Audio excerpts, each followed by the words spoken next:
Good morning, everybody. Hello, and welcome to the podcast Worldly Spiritual with Jibril Khalif Al Sadat, Mark Hunter Brooks. And we're going to talk about Inshallah. And that's an Arabic word, I believe, for God willing. Correct. That's correct, Arabic. Yeah, used in Islam, but God willing is a term that's used throughout the world in a lot of different languages. And we're going to talk about that today and some of the meanings of it. So I'll let Jabril go first because he's got a lot to say about it. He uses it every day, every time we meet. Right. So let's go right ahead. Bismillah ar-Rahman ar-Rahim. Alhamdulillah alahi rabbil alameen. I want to thank you for being with us today. And I want to thank Mark for picking up this topic because this is something important. And as he said, it's something I say all along, when if when we cut off, I tell Mark, well, I'll see you next week. I always say, inshallah. When I say that I'm going on a trip, next I'm going on a trip in a couple of months, I say, inshallah. And if I say that, I tell my wife, well, we'll do this when our anniversary come up, I say, inshallah. And why do I say that? One thing, and I got to put a couple more Arabic words in here before I go to inshallah, is that as a Muslim, number one, you have to have what we call taqwa. And taqwa is a God consciousness, and I mentioned this on podcasts before. A God consciousness is the understanding that no matter where you at or what you're doing, that Allah subhanahu wa ta'ala, that God is with you no matter what. And being a Muslim is two things you have to have is taqwa and tawheed. Taqwa is God consciousness. You have to have God consciousness. That's what being a Muslim is about. Being a Muslim means to submit to Allah subhanahu wa ta'ala. And that's what taqwa is about. It's to understanding no matter where you go, what you do, wherever you're at, that God is all with you. And then you have to have tawheed. And tawheed is the oneness. The oneness of Allah. The al-ahad, the oneness, the al-wahid, the singleness of Allah. That Allah permeates through everything that you do, permeates through all of the things in this universe, and that you cannot do or go or be or do anything on your own without the will of Allah. And so we come up with this saying, inshallah. And the thing that you have to understand is that for a Muslim, God will supersedes human will. No matter what you want to do, you can say, oh, well, you know what? I decided to go left or go right. We always have this argument about predestination and free will. And especially in the West, because we believe in individualism, that we believe that, in agency, that human beings have the ability to decide what they're going to do with their own lives without any interference from what people think is superstitions or some kind of woo-woo of pride, that which I believe is hubris, that we can do whatever we want to do. Well, being a Muslim is a different thing. We do not believe that you can do whatever you want to do. And we believe that all human beings have a part of the divine in them. And part of the divine in them have the attributes of Allah. Not the same attributes of Allah, but attributes like Allah. Real small, real minuscule. So when we say that, we're going to do something, we realize that even though we have the free will to do it, it's already been written. Allah already knows what we're going to do, you know? And so when we say, one day, someone asked my master, he said, they had a question about free will against predestination.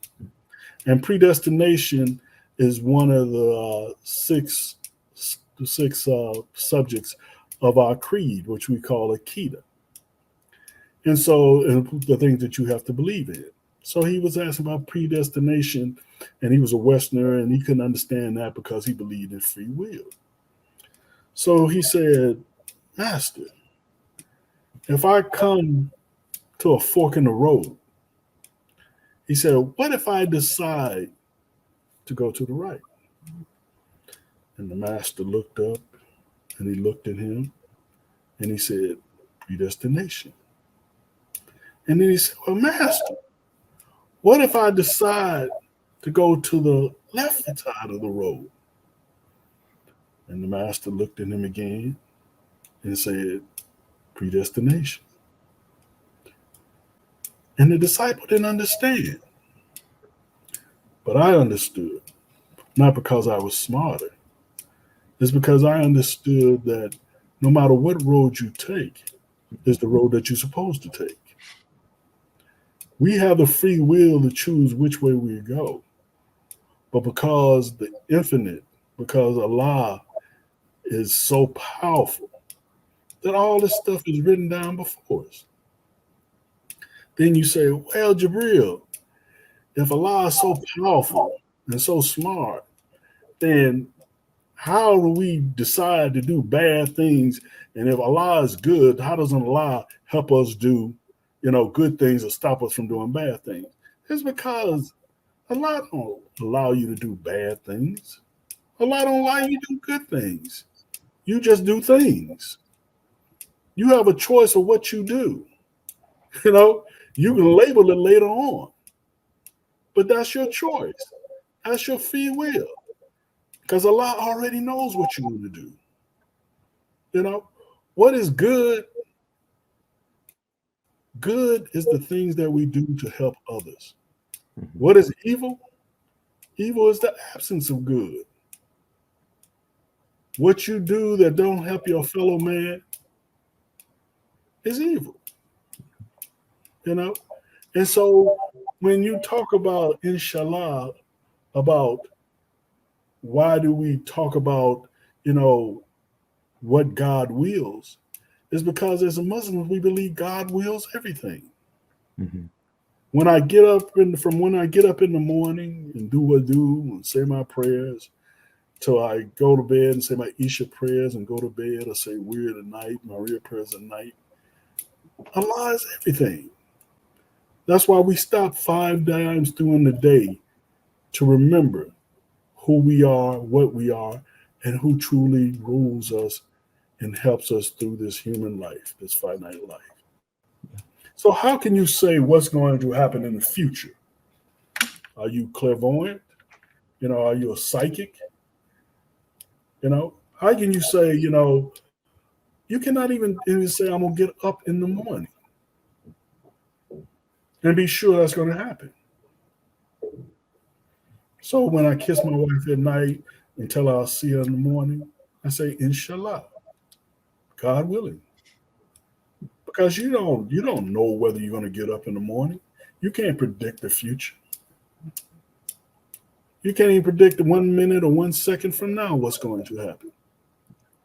And that's why it's important. Go ahead, Mark. Well, and I was going to pick up on this difference between predestination and free will, because I know that's an important issue for a number of people. And I always like to talk about Viktor Frankl, and he was a Jewish psychiatrist who was in Auschwitz concentration camp in World War II. And he wrote a book afterwards called Man's Search for Meaning. Mm-hmm. And one of the comments, I talk about this a lot, so pardon me if I've given the same example before. But he was talking about one day, he said he looked out over the compound and he said they were few in number, but there were men giving away their last scraps of bread to people and encouraging them. And he said he knew at that point that you could take everything away from a person, their power, their influence, their money, their celebrity, their beauty.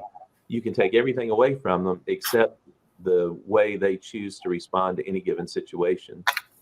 So if you look at it from that perspective, we can have certain things happen to us in life, but just like you were saying, Jibril, you have the fork in the road and you choose the left or right path. That's our choice to decide, but there's certain consequences and benefits from each one of those different paths. And yes, God will know what path you're going to choose, And that kind of brings me to the issues that I had with inshallah too, is at what point do we turn things over to God? At what point, let's say if we have a loved one who's sick or dying, we want to do everything for them. We want to sit there and be in the hospital with them. We want to, understand what their treatment's going to be, understand what's going to happen to them if they need surgery or chemotherapy or radiation or some other kind of invasive things. But how far do we go? And at what point do we say we've got to turn this over to God? This is a higher power, because what's going to happen is going to happen. And that was one of the struggles that I've had with God willing is, and I agree with everything you were saying, Jibril. I wrote in this little paper that, I sent to Jibril a few days ago. It was just to kind of outline some of the things that I thought was, when people do intercessory prayers or when they pray for the health or healing of other people, sometimes they'll say, and God, please heal this person if it be your will. And, some people think that's kind of a cop out, is to say you're sitting there asking for this prayer, you're pushing for this healing. And then at the end you say, if it be your will. And it's almost like, I've built up all this stuff. I just kind of deflated the balloon. I've blown it up so big. I've made all these impressions and whatever. But in the end, it's going to be God's will regardless of what happens. So my struggle has been, at what point do I turn it over? Do I turn it over early or late? And at what point do the things that I've done have an impact? And will they not have an impact, that they'll have been part of the predestination for what's going to go on, regardless. Okay. Can I see? Yeah, let's do it. I remember you writing this, and this is what I wanted to have a conversation about. Number one, there's no I, right? Mm-hmm. You're not empowered to do anything. That's number one. There's no I. Number two, as you say, turn over things to God. See, that's a concept that is not understandable in Islam, because you cannot turn over anything to God, because all things belong to Allah. Mm-hmm. That's number two. Now, unfortunately, some of my Arabic brothers and sisters, they do use inshallah, and it becomes a derogatory thing. They use it for procrastination. They say, okay, you go into a clerk's office, and the clerk said, well, I give you, I'll have your paperwork ready, by Thursday, inshallah, right? And then you come back and it's Thursday and you say, well, something happened, but, come back in a couple of weeks and I have it, inshallah. So they're using it that way. So it's become a derogatory term because, and these are Muslims, because they don't really understand what inshallah means, right? Mm-hmm. And this is what I wanted to say about that part when you was talking about, if, you do your prayer or whatever, and you say, I turn over. Inshallah does not mean passivity. It does not mean you'll be passive. It means that you recognize, and we go back to taqwa, about God consciousness. If my wife is sick with cancer, I'm not going to sit here and have my Quran and read in the Bible and say, well, I hope my wife gets better, inshallah. Mm-hmm. I'm not going to do that. That's silly. Because Allah subhanahu wa ta'ala has also given me intelligence. So I'm going to go out there and use my insurance or whatever money I have to give her the best help in the world, to give her the best doctors that I can find to give her. And I'm going to say, I hope she gets better, inshallah. But in the meantime, I'm going to help her do everything she can to get better. And I give you a perfect example of this thing, and you've heard this story before, but I'm gonna tell it anyway because it's a perfect example. You know which one I'm thinking about too. About the helicopter in the fire. Yeah, right? There you go. Okay, and this is a perfect example of what you're saying about when do you hand things over?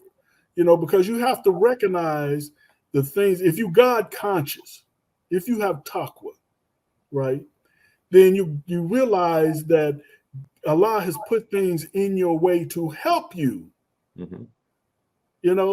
To get where you need to go. that helps you when you say inshallah, that you understand that Allah is helping you and that you moving forward and you helping yourself. And I'm just gonna make this a short little story, but I ain't gonna go through all the stuff. And it was about, this guy was on the roof and his building was on fire, and the fire was going through the first floor and it was going through the second floor, and the heat was reaching him. So the fire people come, and the first fire people come and they get him a ladder and they tell him to get up on the ladder and go down the ladder. He says, "No, I believe in God, and God is gonna save me." So the fire hit the second floor, and they came with the net, and they told him to jump in the net before the fire comes down to get him. He says, "No, I believe in God, and God's gonna save me, and I'm gonna be all right, inshallah." So then, the fire gets to the second floor and it starts, he's on the roof and it starts coming through the rooftop door and stuff like that. So the helicopter come over and he drops it, and the fire people drop him a rope and ladder, and they tell him, "Get on the rope ladder and climb up here, we get you." He says, "No, I'm a man of faith and I believe in God, and God's gonna help me, inshallah." So they leave, and then the roof gets consumed by fire. He falls in the fire. He dies. And next thing you know, he's in heaven. So he goes through the pearly gate and he see Allah, and he said, "Allah, I've been a faithful servant. I said my 5 prayers. I did my tithe. I did everything you wanted me to do. But yet I was on that roof waiting for you to save me, and you didn't." And Allah said, "What do you mean I didn't?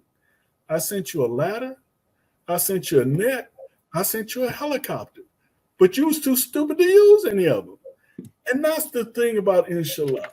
You just cannot be passive and say, "God going to do this for me." That's not faith. What is faith without works? That is not faith. Faith is understanding that no matter what I do, Allah is going to be with me. Allah is going to help me. And also faith means that sometimes, not sometimes, but people die. Mm-hmm. And that's not intimate. And that's also the will of Allah. And that's nothing to be ashamed of. Sometimes people die as little children, or sometimes people died like those 7 little kids died in Afghanistan.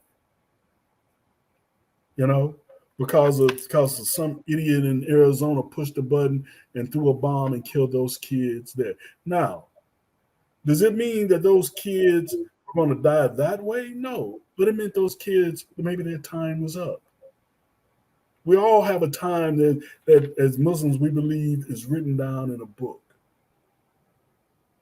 And when that's why you don't worry about death. That's why you don't sit around and worry about, when I'm going to die this, cancer's going to kill me, this is going to. No. Because your time is already set. There's nothing that you can do about it. So instead of worrying about death, you learn how to live life and learn how to get closer to your Creator, inshallah. Right. God, and that's a good point too. Is at what point do you turn yourself over to a higher power? Is to be directed by God, by the Holy Spirit, whatever. And I'm talking from a Christian perspective. And you can be directed yourself, and you can let God, the Holy Spirit, direct you. And I like to use Jesus on the night before he was taken into captivity. He was praying to God, saying God had told him he was going to die on a cross, and he said, let's do your will, let your will be done and not mine. And I thought that was a really incredible thing to say, because he had been doing 3 years of healing and teaching and preaching, and he was at the height of his popularity. And if you were looking at it from yourself, from your personal perspective, he's doing all the right things. Why would he want to give it up at that point? But he didn't know that there were even greater things that would happen, as a result. But you had to turn it over to a higher power that had a bigger picture. And, so you can look at it and put it into perspective of your own life is, do I do the things that I want to do, or do I lay back and do the things that God wants me to do or the Holy Spirit wants me to do? Do I want to be directed by them? Because that is going to be a much bigger or better thing, or the experience is going to be something that I need to experience as part of my life than something that I want to do. And it goes back to, when do I step back and let God or the Holy Spirit take over? And I'll use another example, and this was in this write-up that, I was circulating with Jibril, is, if you're given the ability to heal, but you only use that healing on yourself, what good was it? If you're using it for the I as opposed to the other people. And sure, you may want to practice healing on yourself to develop your confidence and your ability to do it. But if you're given the ability to heal others and all you do is heal yourself and you don't use it for others, then what good was it to have given you that ability in the first place? So, and it comes back to thinking of yourself versus thinking of this higher level being directed by that. Is that if you've turned over all the things that are in your life, or don't think about it, don't think about the chronic illnesses you have or the disabilities you have, but you think about other people first, then that allows you to be other-centered. It allows you to be effective and make a difference, have an influence in society and with your friends and in the community.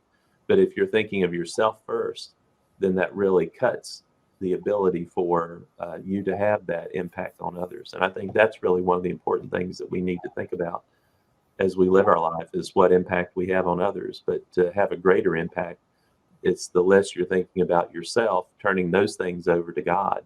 And there's a passage in the Bible that says, let God decide where you're going to sleep, what you're going to wear, and how you're going to eat. He clothes the lilies of the field, he feeds the ravens and the birds in the air. Let him suffer the small stuff and you focus on the big stuff of helping other people. I don't know how many people would take God up on that. But that was the comment that was made. And you have to remember that, when Muslims say inshallah, we talking about acquiescence to the will of God. And it says in the Quran, Surah 37, Ayah 96, and God created you and what you make. And that's true. And then, the thing that really gets us in the Quran, when you want to talk about where did inshallah comes from, the Muslim idea of, God's wills, right? It says in Surah 18, Ayah 23 and 24, it says, and say not of anything, I will do that tomorrow, unless Allah pleases. And remember thy Lord when thou forgettest and say, maybe my Lord will guide me to be a nearer course to right than this. And that's why you say inshallah when you talk about doing something in the future. Because you cannot say that I'm going to do this or I'm going to do that, as I previously mentioned. And that, without saying inshallah, because you praying that God will send you, Allah will send you on the right course. And then in Surah 3, Ayah 145, it says, no human being can die except by Allah leaves. So you have to have this God consciousness in your whole life. You have to understand, all the things that Allah wants you to do, that God's do. And it's also, I found this verse in the Bible, and it's James 4, 13 to 16. It says, come now, you who say today or tomorrow we will go to such and such town and spend a year there and trade and make a profit. Yet do not know what tomorrow will bring. Inshallah. That's why we say that. It says, what is your life? For you are a mist that appears for a little time and then vanishes. Instead, you ought to say, if the Lord wills, inshallah, we will live and do this or that, as it is your boasting in your arrogance, and all such boasting is evil. So it is boasting to say, I'm going to do this and I'm going to do that without asking the Lord's favor. And that's why you say inshallah, because you need to understand that you don't do anything in this world without the will of Allah, the will of God, And like I said, you can look at that. That was James 4 through 13 through the 16.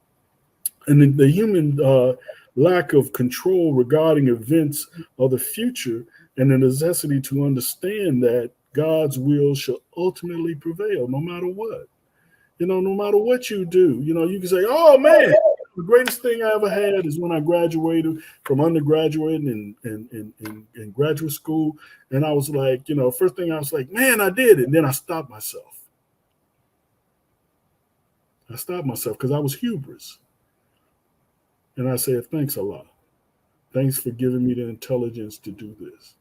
Thanks for giving me the energy to do this. Thanks for giving me the opportunity to do this, because without you, I would not able to do this. Human beings have to understand that they have to put a rein on their hubris. They have to believe that, they are doing all these things. You have to ask yourself, if we keep on running this planet, does that mean our time is really over with? Does that mean that Allah has realized that He sent us down to this paradise and we destroyed it? And that maybe it's time for us to leave? As I use the analogy, when I don't want to use scatological language, but I told Mark, I said, we have defecated all over this planet. It's just like, Mark gave me a brand new house and told me to go in there and stay, but instead of using the bathroom, I defecated all over the place and left it in there. Pretty soon it's going to be unlivable. And that's what we're doing to this planet. Because the majority of us are not living to understand that we live within the deference to Allah, the deference to God. It's all right to be an atheist. I have nothing wrong with atheists, atheism. I have nothing wrong with that. But even atheists believe in something. If it's nothing but scientism, they believe in something. Because human beings are built to believe in something. And we're always saying is that you can believe in these fires that's happening. You can believe in these floods that's happening, these tornadoes, these hurricanes. You can believe in that. You don't have to believe in our creator, but you can believe in that and see that we have to do something different about that. And those people who believe in spirituality, believe in religion, believe in there's something more than ourselves, something that's unseen, say that, we believe in the will of Allah, we believe in the will of God, whatever name you want to give the one, and that we're trying to do things and we understand that we have to live in things.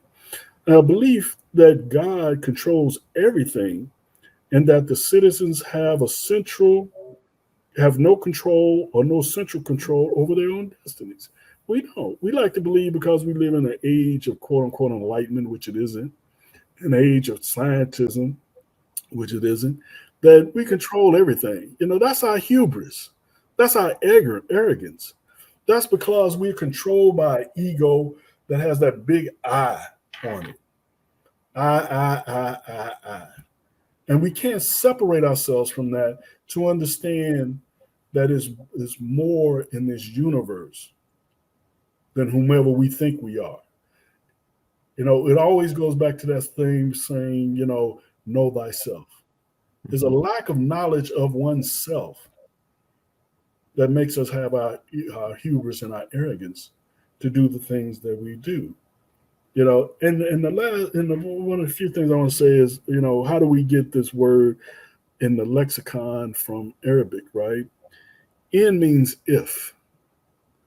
Shah, Shaa, means will. And Allah is just the Arabic word for God. So when you put inshallah together, it means if God wills. So Muslims do not make definitive statements, because how can you make a definitive statement about the future? It's not possible to make a definitive statement about the future. Matter of fact, not only can Muslims not make a definitive statement about the future, no human being in this earth can make a definitive statement about the future. That's why it always gets me when I go to the doctor and the receptionist, they say, go out and make your appointment. You got to make your appointment for your next visit. So I go out there and they say, okay, Mr. Al-Sadai, we'll see you in December of 2023. And I what? How you know I'm going to be alive in 2023? And they always take it back and they're like, well, I hope you're alive. They think I'm trying to be smart. Yeah. But in my mind, I'm not trying to figure out, how can you make an appointment for me in the future when you don't know what the future going to bring? You don't know what tomorrow are going to bring. I understand, the practicality and the pragmatism of making the future, but in my mind, because I try to live in a God conscious mind, and I try to live in the present, and I try to take care of what's in front of me, it just kind of, take me aback to think about, okay, I'm gonna be here, another, 18 months from here, when I really don't know. And it's not something important in my life whether I'm here or not. What's important in my life is what I do at this moment. How do I treat somebody this moment? How do I act this moment? All that I live within what I say is in inshallah. And the last thing I'm gonna say, because I'm running over a little time, is I always talked about, Akida, what you call a creed, right? And our six article of faith, right? And our six article of faith consists of the oneness of Allah, the revealed books, all the revealed books, the prophets, all the prophets, no matter who you think they are, the day of resurrection, and the angels. And the sixth one is the day is predestination, which we was just talking about. And that's where inshallah comes in at when we talk about predestination. That we believe as Muslims, as people, that no one knows what the future is going to be, but the future is already out there, it's already written, and we just going along in this road, and we have decisions to make. We are not passive individuals to just say, oh, look, God, well, we do that. It's no use to me getting up in the morning. It's no use me going about, man, let me lay in the bed. Oh, man, I got to go to the bathroom. Oh, inshallah, I got to take care of that. So I just soil my bed and stuff like that. I'm being ridiculous, but you can understand, right? You have to use your intelligence.